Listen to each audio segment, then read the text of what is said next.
Do you ever find yourself getting stuck in business or in sales? Perhaps you're not confident in the product or service that you're selling, or perhaps you let the thoughts and opinions of others hold you back. Well, in this episode, we're going to explain the step-by-step process of becoming unstuck.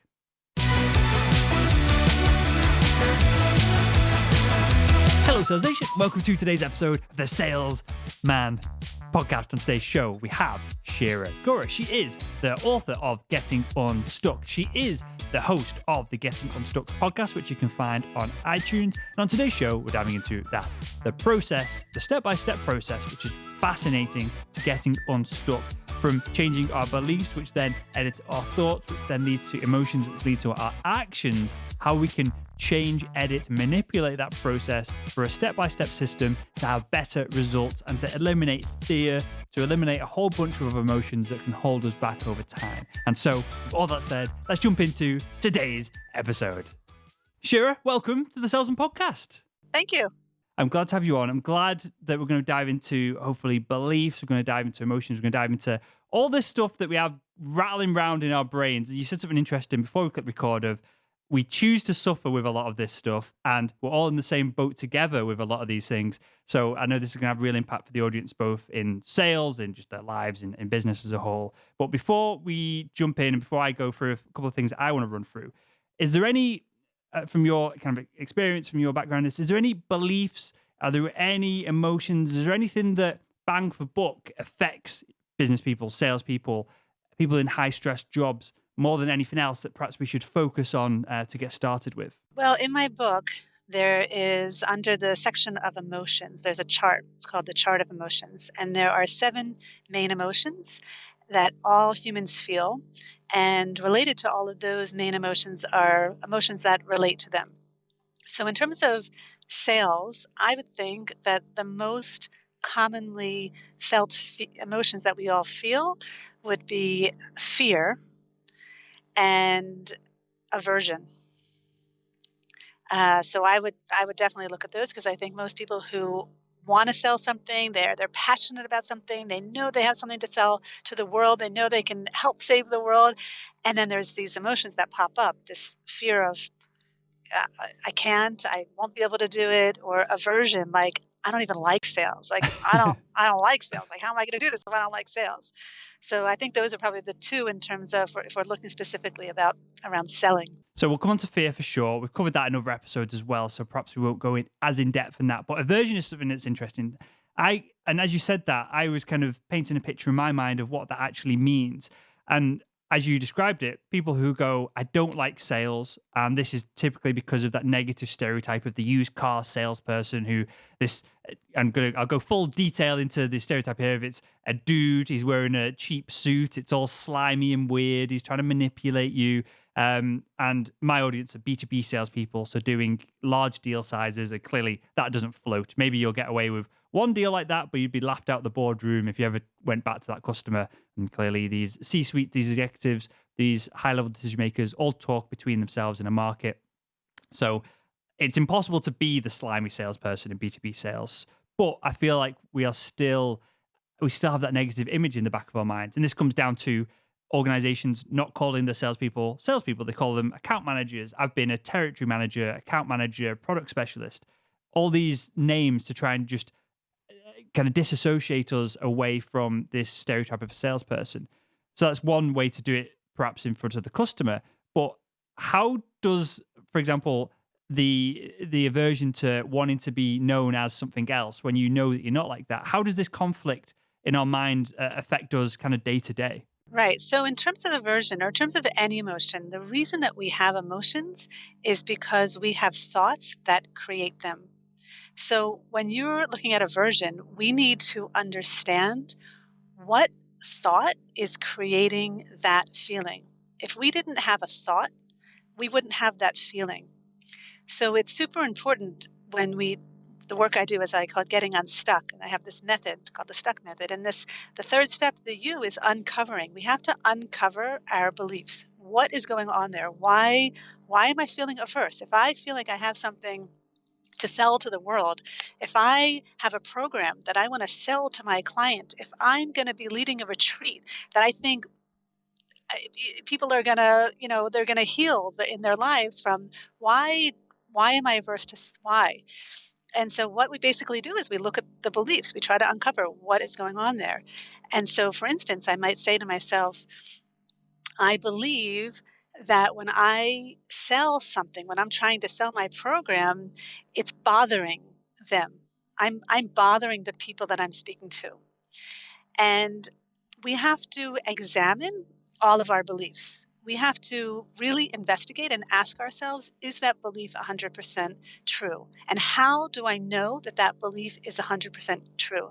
Because most of the beliefs that come to our minds, we are living accordingly. We live according to our beliefs, but the problem is that most of the beliefs we have are limiting. They're not true. So how do I know for sure that I'm bothering this person? Did that person tell me that? Did that person make any signs to suggest that I'm bothering them? How do I know for sure that I'm bothering them, right?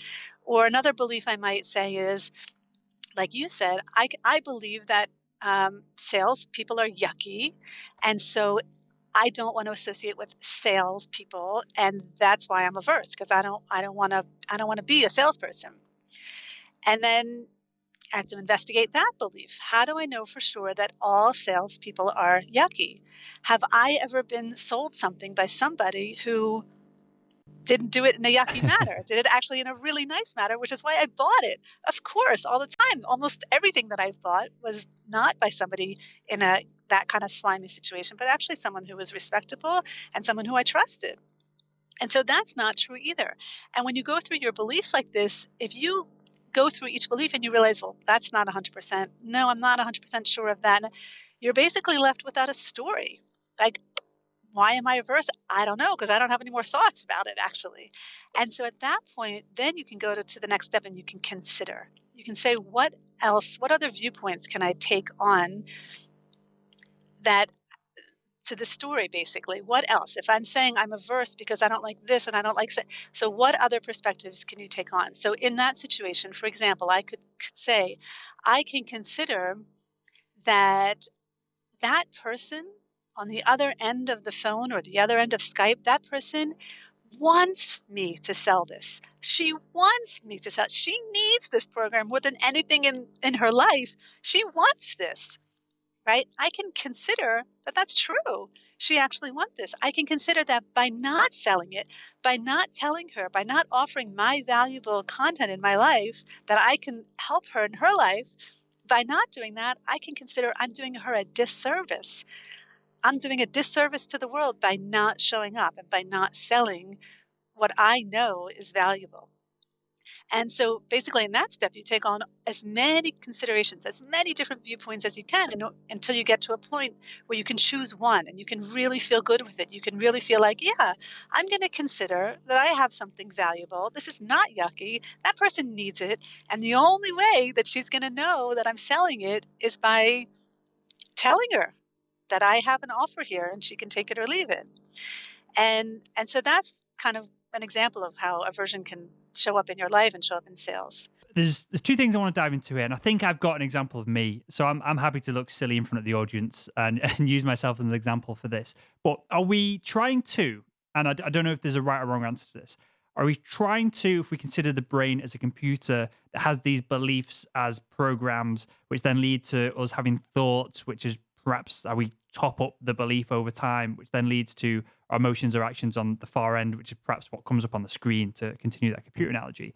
Is the goal to reprogram the original belief and change it into something else, or is the goal, is it okay to have one belief and then use something else to divert it and change it, and just perhaps it's pointing this way and we just want to tweak it to a separate direction?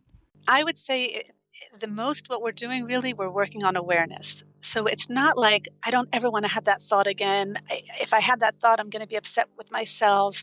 If it comes up again, like how am I going to succeed in business if I keep thinking that I don't want to sell? So it is about changing the belief, but more than that, it's about really being aware. It's really noticing moment by moment what is arising, what thoughts are arising in my mind, because those thoughts are creating my reality. And I need to be aware of those thoughts, and I need to be honest with them, and I need to be vulnerable with myself, and I need to investigate them. And I need to check in. Are they 100% true? How do I know for sure that they're 100% true? So that's really what we're doing. And the moment you do that work, and you really break apart your story into your thoughts, and you question them and you investigate them, and you probably realize that your story is not really stable, then the next part of like taking on different considerations, it's almost natural. It's almost easy because you're kind of left without a story. So the hack here, if there is one, is we're not trying to reprogram things. We're not trying to be kind of over analytical on we don't need therapy of why we have this belief and all that. What we're doing is being more conscious in each moment, as opposed to being on this automatic kind of like pathway. And I always describe this and use the example of, we get in the car, we get to our destination, and we go, heck, I've not thought about anything. I've not thought about stopping. I've not thought about changing gear. I've not thought about where I'm going. You just end up at the destination, and clearly that's all processes that are running for your subconscious. So is the hack here to focus on being conscious in the moment, and then when one of these thoughts comes up, we question it and ask whether it's a dumb, stupid thing in that moment or not, and whether it's actually true in that moment. Is that what the high level approach to this is? Yes, totally. That's what it is. It's basically catching yourself in a story, because we basically live our lives in stories all the time. We're telling our stories all the time. And we have dreams, and we have dramas, and we have fantasies, and we have memories, and we're constantly living our lives story by story by story. And some of them we get stuck in. And those are the ones that hold us back. So if we can just catch ourselves like, okay, I'm in a story right now. It's just a story. Let me see if I can break it down. Let me see what's going on. Which thoughts are there? Which emotions are there? If I'm really in the present moment, if I'm really existing right now with you in this conversation, and there's nothing else going on, then I'm not in a story. But it's when my mind starts to get distracted, and it gets caught up, and it gets hijacked by emotions, that's when, yeah. So the work really is just consciousness. And the first step of this method, the S, is to stop, is to basically take a moment, whatever you need to do, close your eyes, walk out of the room, take a breath, but you need to suspend that story for a moment so that you can really give yourself the opportunity to say, this story might not be serving me in this moment, and I might be needing to do something to make me feel better. And it's not only about me, it's going to affect all the people around me. Okay, so I think I've got an example of this from a belief being incepted until more recently. This is over the course of kind of a few weeks. This would be interesting to get your thoughts on, Shira. And then I didn't perhaps solve or change the belief. I think I perhaps put like a band-aid, a plaster over it. And so maybe it'd be worth diving into a bit deeper of how I could become unstuck on this. So the whole premise of the podcast is that I'm no sales expert. I'm interviewing people like yourself who are experts in their different fields. And my expertise, if there is to pull out insights, make it relevant for the audience, and so they get something from this. So I don't class myself as a sales expert, a guru, no nonsense like that. And this allows me to ask what would seemingly be silly questions, which I want to know the answer to, that the audience probably want to know the answer to, that someone who is a quote unquote expert couldn't possibly ask because they must know the answer to it. And that's the whole premise of the show. It's one of the reasons why I think we've grown so fast, so quick, because everyone can hopefully relate to me as a person, as a salesperson who's learning alongside the audience. Now, recently, in an effort to diversify the business, into bringing in new revenue streams, into hopefully putting a whole load of the content that we've gathered over kind of 300 hours of recordings here on the show into something more attainable rather than listening to kind of a year's worth of content every day, we put together a product. So this is the first product we've done. And I had massive issues mentally, internally in putting this together because I didn't want to, essentially I built a story of I'm a salesperson, just like you, just like Sales Nation, the audience listening to this. And so who am I to start telling people my thoughts on what I've learned from the kind of past 3 years of recording the show? So I had a massive mental block, and and as I'm saying it, I realize it sounds ridiculous, but I had this massive mental block of who am I to sell something to this audience that I've built? Who am I to kind of amalgamate all this information on this first kind of product we've done is on mindset. It's an audio course. I won't talk about it too much. Don't want to plug it particularly here. The next one's going to be on prospecting. The next one is going to be on account management. And the final one's probably on personal branding. And it's going to be like a nice little audio series that people can buy and download or get delivered to their door. And I just had this huge aversion. I don't know if I call it a fear that people are going to think that I'm a fraud. There's the imposter syndrome tied into all of this as well. And it took me weeks and weeks to go, and this isn't the best way to deal with it. And this maybe is a masculine way of dealing with it. But in the end, I just told myself to man up and get on with it. So we produced, I say we, the royal we, I produced the product. And it kind of took like 6 weeks of crazy hard work to put together. At the end of it, I'm super proud. It's super useful. The audience get so much value out of it. For the cost of it, it's incredible for the pricing. And there's loads of other stuff that comes with like a cool hoodie and all this kind of stuff. And it's totally different to what everyone else is doing in the industry. Everyone else is doing these online video courses, which for salespeople, I don't think is valuable because you get in from a day of selling. The last thing you want to do is sit with your partner on front of your TV, having your lunch, watching some kind of sales training. So the audio side of thing, I think it's perfect because if they're listening to the podcast, they can listen in the car. And I'm kind of bigging all this up because by the end of it, I knew it was an incredible product.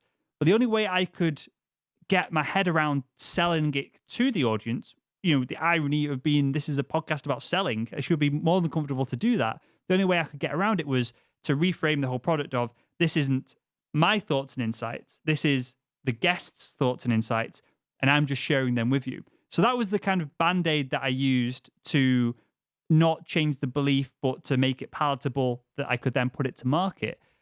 So long tail there, Shira, to throw at you. But was me getting the belief and going it from one direction and pointing it slightly towards another and almost ignoring that first belief. Is that the pathway that we should be using for this? Or would it have been more healthy? Would it have been more sustainable over the long term for me to really have attacked that core belief that I shouldn't be selling my own thoughts to the audience, if that makes sense at all? So I think what you did was helpful to you and you were able to move through it. And I think that's awesome. What I find really helpful is to have a method so that when these things come up, then you can fall upon it, you can rely upon it.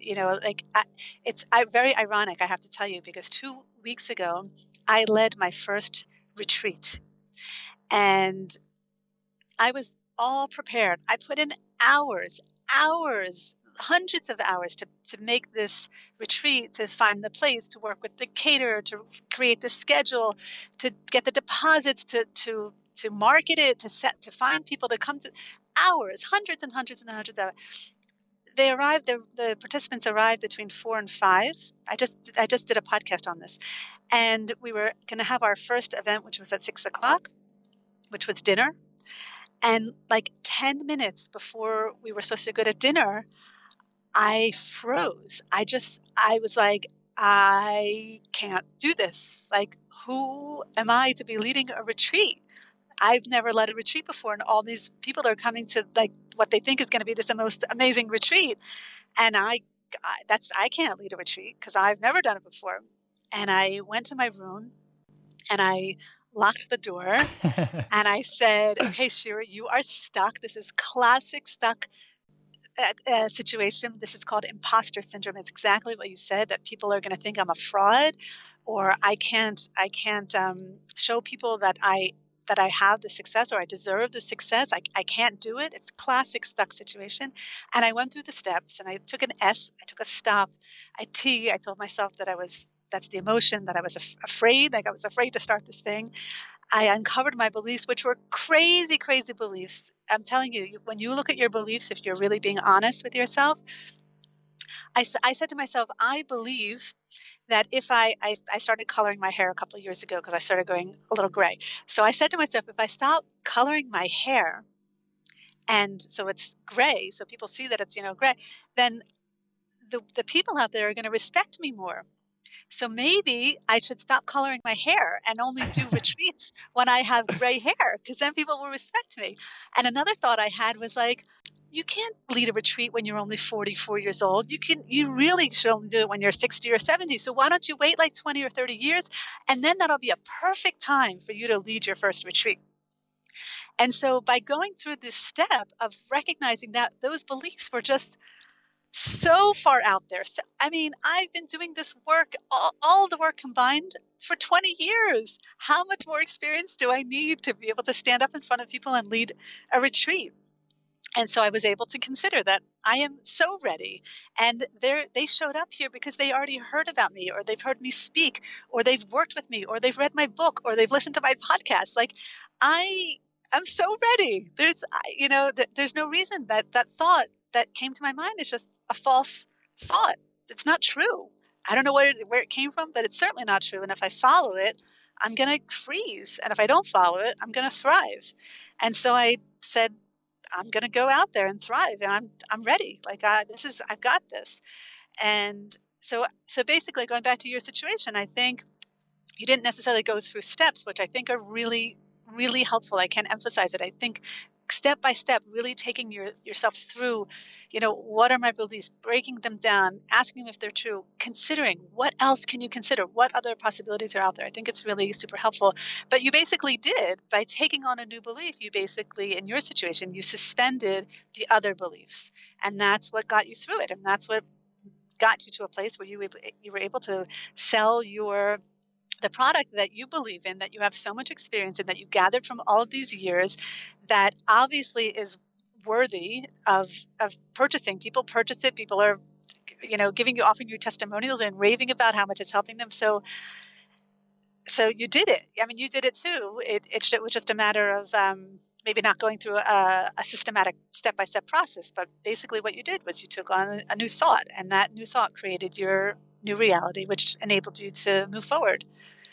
And the irony of all of this, and I'm sure you found the same, was I made 100 of them. It's a physical product that kind of gets shipped to your door. So that was a huge pain in the ass to put them all together. But totally worth it in the end to hear people's thoughts and feedback on it. We did 100 and we sold 100 of them in 18 hours. And to the point of I had to shut the website down because people were still trying to order and the website was put together so jankily that they managed to somehow. So it literally closed the website, and that was how ridiculous the whole scenario was. And so then that cements, I guess, the new belief system that you have, and that process of taking action, to use a cliche term, but expands your comfort zone and allows you to be then comfortable in that next phase. So is there a potential shortcut here, Shira, that if we have the belief that we can get through anything, is the different tiers of beliefs, and if we make that strong enough, does that allow us then to break through any other minor fears, any considerations that we have lower down? If we have this super strong belief that we can do anything, that we can break through anything, that any barriers in front of us we can get round, is that something that we should be trying to instill to kind of overpower over all these kind of lesser beliefs that we have? So I wouldn't say to try to force that. I definitely wouldn't say that at all. I would say that if that's a consideration that comes up as you're doing this work, and then you take it on, like, yeah, I can do this, the more you tend to get stuck on aversion or fear or this imposter syndrome, whatever it is, the more you get stuck in it, the more you're going to go back to that consideration, because you're going to recall that once you took a step forward, once you showed up, once you made your first sale, once you did it, and everyone was like, when's your next retreat? Hmm. Can you do another retreat? Can you do a mother-daughter retreat? Can you do a couples retreat? Like, so after I led the retreat, I was like, okay, this was amazing and people love it. And now I need to schedule the next one because now there's a demand. All of a sudden, there's a demand. So I'm not forcing myself to believe I'm good enough. And it's not coming from that place at all. It's coming from a very genuine place of I was fearful, and I was able to recognize that I have what it takes to do this. And if it happens again, sometimes with public speaking, that happens to me where I'll get up and I'm nervous again, right? I'm nervous again to speak in front of 300 people or 400 people. And it's like, it doesn't necessarily go away, but the model, if you use this method, it'll stay with you, and you can use it as a support. You can really use it as a support. So when I get stuck on public speaking, right before I go in, like, I don't know what I'm doing. I'm going to, mess up my words. I'm going to forget what I'm going to say. I go back to my considerations that I always go back to before I go to public speak. And that's what gets me through it.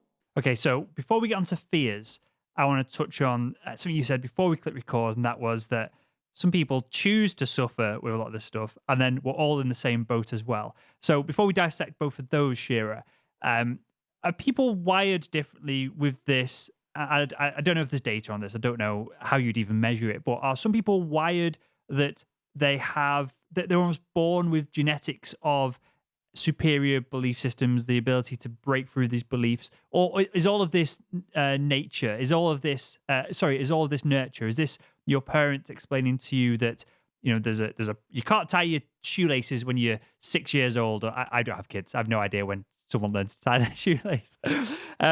So use that age though. With someone 6, they can't tie the shoelace. Is this something where your parents say, well, you can break through this, you can get past this, you can change that negative belief? Is this your upbringing, or are people genetically wired to be one way or another with this?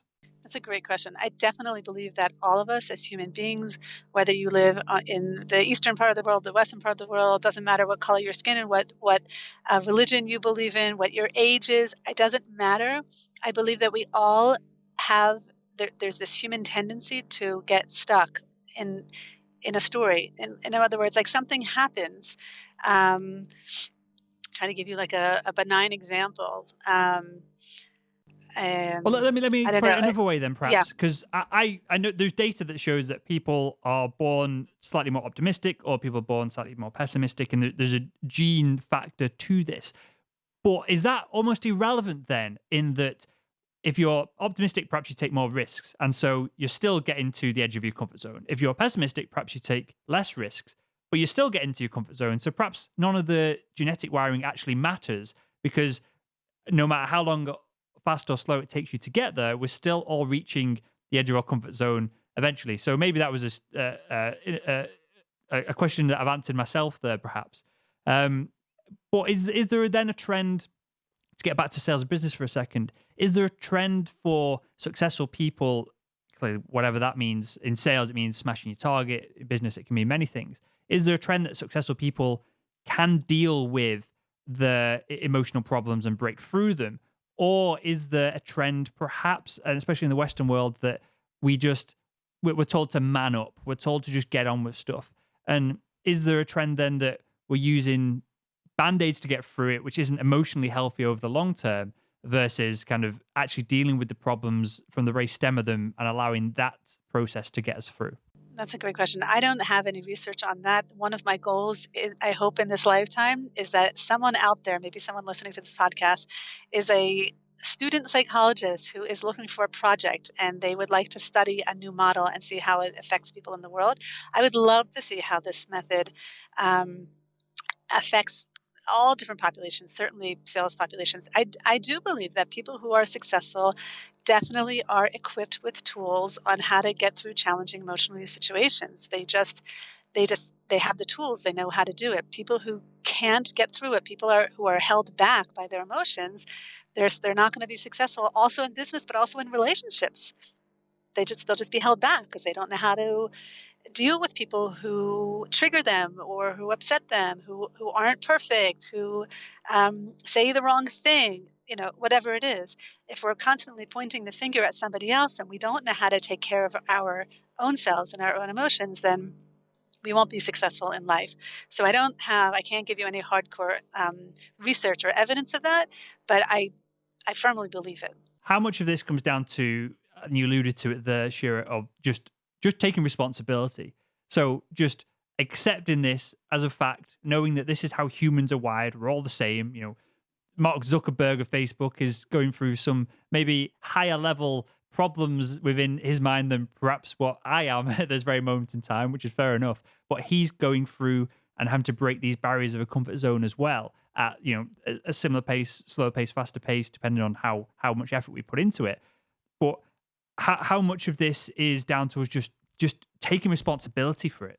It's 100% about responsibility. 100%. I love to use this quote by Viktor Frankl. He was a psychiatrist and a survivor of the Holocaust. And he said, between every stimulus and response, there is a space. And in that space is our power to choose our response. And in that response lies our freedom and our growth. And that's for me what Say that this whole again. Sorry, just go through yeah, that again no, because I love his book. I'll put it in the show notes this episode. Really, relatively small read, super impactful on kind of my life and making me realize how grateful I should be for where I am right now and the human psychology of I guess being grateful for whatever scenario you're in. But just give us that quote again, because I think that has got huge impact for the audience. sure. And the book that you're referring to, I think, is Man's Search for Meaning. Um, so Viktor Frankl, he said, between every stimulus and response, there is a space. And in that space is our power to choose our response. And in that response lies our freedom and our growth. And so for me, that's everything that we're talking about today. It's all about taking personal responsibility. There's a stimulus, right? Your neighbor is screaming, your neighbor is crazy, your neighbor, whatever it is. How am I going to respond, right? There's a stimulus. I have something to sell. There's a space before I sell it. How am I going to approach this? It's all about me taking responsibility of how I'm going to choose to be in this moment, how I'm going to react, what attitude I'm going to bring to it. And that's what's going to create my reality. It doesn't matter what the other person's doing, what the other person's thinking, what the other person, if they're looking at you crazy, if they think that it doesn't matter. It doesn't matter. It's all about me taking responsibility for my emotions and for this moment, for every moment. And this might be useful for the audience. Perhaps a weird context of this, but this is a belief that I have, which I've engineered over the past 3-4 years since starting the podcast, which I could have easily had in sales as well, and it's served me really well. In that again in sales, you're in exactly the same scenario. You're in control of your income. You're in control of the amount of effort that you put in, how much you learn to reduce the length of sales cycles, and all this kind of stuff. How to manage your pipeline, you're in control of it. Whereas perhaps an office job, you're less so in control of your income. But this is something that a realization I had that I could have had in sales when I worked in medical device sales, but I had later on running this business, in that I control the amount of value that I put out there, and which translates very directly into the amount of income that comes in. And this was a revelation for me because I think up until this kind of point, I was always worrying about getting sacked. That what would that mean? What that would mean for the responsibilities that I had, how I could help people, couldn't help people. I was always bothered about how I showed up to work, how I looked in front of other people, rightly or wrongly. Clearly, there is value to that, but I was overanalyzing it because I didn't want to look bad. I didn't want there to be negative repercussions, and I was really concerned about if I ever lost a job, I'd be screwed. It'd be the worst thing that could ever happen to me. It would drop me in the shit, so to speak. I'd never be able to dig myself out. It'd be a huge hassle. And it was only having this realization later on that, I can just put out another podcast a week and earn another X $1,000s a month through advertising. With the physical product that we've launched, and kind of breaking through what we talked about earlier on, Shira, that is, I could just do another 2 or 3 products and probably triple the revenue of the business. We're doing lead generation for a whole bunch of other companies, kind of like leveraging the audience and their interests. And that's another revenue stream. And it's become part of my belief system that even if this podcast, I don't know what would happen. I don't know what I'd have to do to screw it up now. But perhaps I say something ridiculous that I don't mean in the moment. Media picks up on it and no one listens to the show anymore. I don't know. Clearly, things like that have happened in the past, I guess. And I'm even struggling to come up with a scenario that goes against my belief that I can put enough value out into the world to create income and always be okay. And the reason that this has come to light to me recently is my girlfriend, she's a doctor. She just bought a nice house. And she's never had a mortgage before. She never really had responsibilities before, other than kind of rent. And again, rent, you can move places, you can change, you can downsize easily. And she's now feeling the emotions I had when I worked in sales before I had this revelation that, if I lose my job as a doctor, if she screws up just once, she had one bad day, one mistake, then she's not going to be able to afford a mortgage, and there's massive knock-on effects from that of credit ratings, selling houses, and all this kind of stuff. And so I'm now trying to instill the belief into her, similar to what I've got, that everything will be okay, and we'll end up getting married and that in the future. So I can always the risk halves immediately at that moment because I can help out with things as well. And so, long story short here, but this was something that really affected me, and I think it's important for the audience to understand as well that in a sales role, you're in control. And it was only when I took responsibility for being in control that then that was a real liberating experience, that it took away a load of the worry for me. So it's almost like there's almost like a slight bump of taking responsibility, and it's a little bit of effort and it's a little bit more pressure on you. But then the upside of taking that little bit of responsibility gets rid of years of worry on the other side of it, right? And is that how most of this works? That we've got to make a little bit of effort and then we get a bigger upside than the effort that we've put in? You certainly need to make effort. This won't happen. None of this is going to happen naturally. If you don't make an effort, you're not going to be able to change your attitude. You won't be able to change your beliefs. Nothing. It won't happen naturally. It's just not the way that we're wired. We're wired the other way, right? We're wired almost to get stuck, not to get unstuck. So to get unstuck, we actually have to make the effort. So definitely you need to make the effort. At the same time, I would also say that, yes, we need to be in control. Yes, we need to make the effort. But at the same time, I guess this is also a matter of like faith and belief. But for me, maybe it's like 95% making the effort and taking responsibility and feeling in control. But there's like a small percent that's like, Shira, you're not entirely in control. And things, other things might be happening or can happen or will happen. And I think it's important for me at least, it's important to remind myself that I'm not entirely in control of things. As much as I think I am, and as much as I think most people think we are in control of our lives, things happen. Natural disasters happen, and I think it's important to keep that in mind, and not to get too stuck on, I don't know, self-righteousness or something like that, which could lead you to another stuck place. And there's probably, I think we're on probably layer 3 of this, and there's probably 27 layers deeper down that if we had more time we could dive into. Because as you say that, I believe that I've got outcome independence. If this product didn't sell, if it hadn't have done, I would have been fine. I would have tried something else. I wasn't attached to the outcome of that. And I think that's important in sales, because otherwise you come across needy and it's all a little bit weird. And then you start to perhaps unconsciously or consciously manipulate people to kind of fit with your beliefs as opposed to just being outcome independent. But so I'm not religious at all. I'm a kind of atheist. I've been inadvertently brought up that way from my dad. My mum was somewhat Christian, but not really. As in, we would go to church and stuff, just for context for the audience here. But so I've always struggled with having faith in something that I wasn't in control of, having beliefs that were kind of faith led. But as you say that, I've not got faith in the fact that this podcast, these products, my ability to sell them is going to lead to X, Y, Z. But I do have the belief and faith that I can get through anything. So it's almost that multiple layers deeper, that if I launched a product and it was a huge flop, it cost a load of money and I lost out, fine. I'm not kind of sabotaging myself in that this must succeed. I'm happy to drop things and leave them to go, because I've got this belief underneath all that, these layers deeper, that says eventually you'll suss it out. Enough time, enough persistence, enough this diagram of success being in one place and the starting point being in the other, and we think it's a straight line between the two, and really it's a load of it's a maze almost of dead ends and squiggles. I've got that edged into my mind. I'm happy that it's going to take time, it's going to take persistence, but I do have this faith, and it's weird for me to say out loud, as I said, because I attach faith with religious connotations, I guess. But I've got this faith that everything will work out. It'll be okay. If I'm all right in the moment, the next moment, no point worrying about it too much because it's not there yet. And that's how I deal with a lot of these things. And just to wrap up on fear here, because we've kind of like teased it throughout the show, does all of this just apply to fear? If you say, I'm scared to get on stage, clearly that's a common one, public speaking.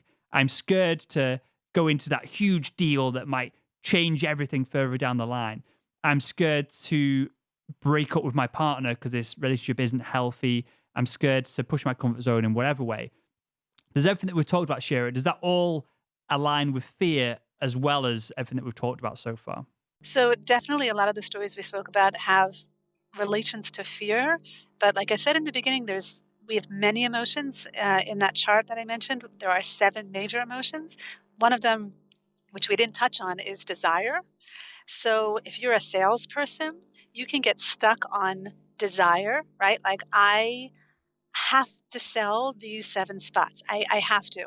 And if I don't sell these 7 spots, my business is going to be ruined. I'm going to be ruined. I'm going to look like this, blah, blah, blah, right? So that's another, maybe it's a little related to fraud, but that's definitely, I'm stuck on desire that it has to look this way. My business has to look this way. I have to have this many downloads in my podcast. I have to have this many people reading my book.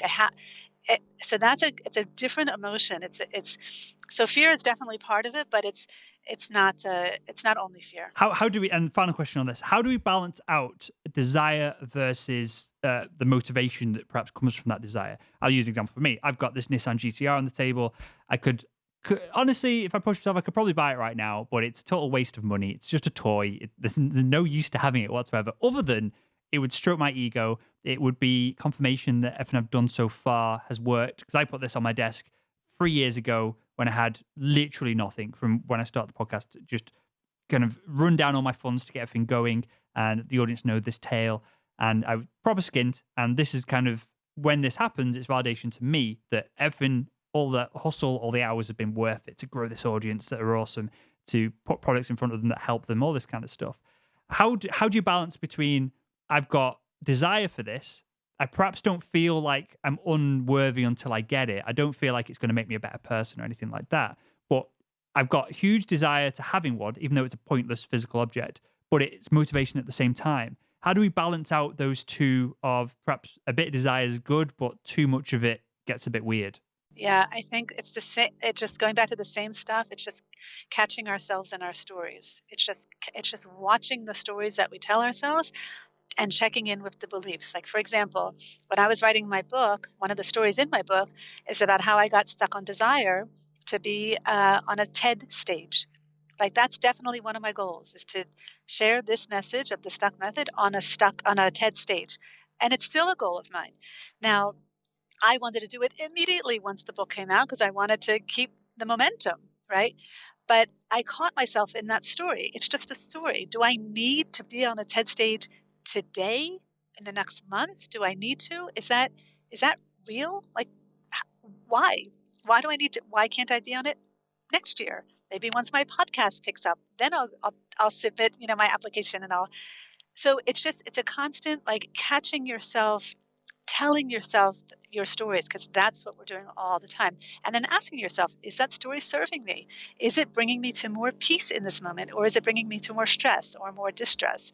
And if it's bringing you to stress or distress in your life, in your relationships, in your business, then you got to look at it if you don't want to be in that place. Got it. Makes total sense. And what I'm taking away from all of this is, the story affects the outcome. That's kind of the point where we can observe it. We can find out whether it's healthy, whether it's not healthy, and whether, I guess it is somewhat healthy. I've got this car on the desk, and that's kind of leading me towards success in elsewhere as well. But I guess, having said that, it could become very unhealthy if that's all I focused on, if that's all I cared about, if I was chasing the car and letting other relationships and that fall by the wayside along the journey. I guess that story can change over time. Interesting. I love it. So, Shira, we've got one final question for you. It's something that I've asked everyone that's come on the show so far. I know you're not an out on out, like, kind of quote unquote sales professional, but you will have an insight for this, I'm sure. So, if you could go back in time and speak to your younger self, what would be the one piece of advice you'd give her to help her become better at selling? Mm. So I'll tell you what I tell my kids, and I continue to tell myself, is that you really don't ever know what it is that people want. You really don't ever know. Like, in other words, I have a product, right? Let's say right now I'm working with people one on one, and let's say that that's my only product, and I'm trying to push it, and I'm trying to sell it, and people aren't coming, and then all of a sudden I put out a retreat. I don't know, maybe someone's going to show up, and the retreat sells out within 2 days. So if you stay in that box, that's kind of that closed box of, like, I have a project that I know, or my program, I know what it is I need to sell. You're going to really cloud yourself from all the opportunities that are out there. You might need to tweak things a little bit. You might offer a completely different product, but it's on the same branding and it's what other people want. And so I tell my kids that all the time, especially when people say to them, what do you want to be with when you grow up? What do you want to be? And I always say to them, you don't need to know. You just don't need to know right now. Just let things unfold. And the world is going to speak to you if you do that. If you let it happen naturally, if you try to come from a place of I know everything, then I think it's going to hold you back. Love it. Well, with that, tell us a little bit about the podcast, because I think that's a perfect next step for the audience listening to this right now. And then tell us about the book and where we can find out more about you as well. Oh, thanks. So the podcast is called Getting Unstuck, and it is not interview style. It is just me, and I share a personal stuck story a week, and I basically walk through a stuck story, going through the method. And I challenge everyone listening to see if they can also consider whatever it is that I considered that week in their lives so that they're getting unstuck alongside with me.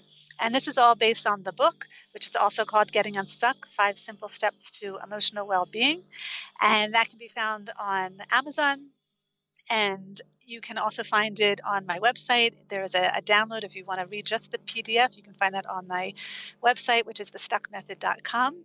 And I'm also on Facebook, The Stuck Method.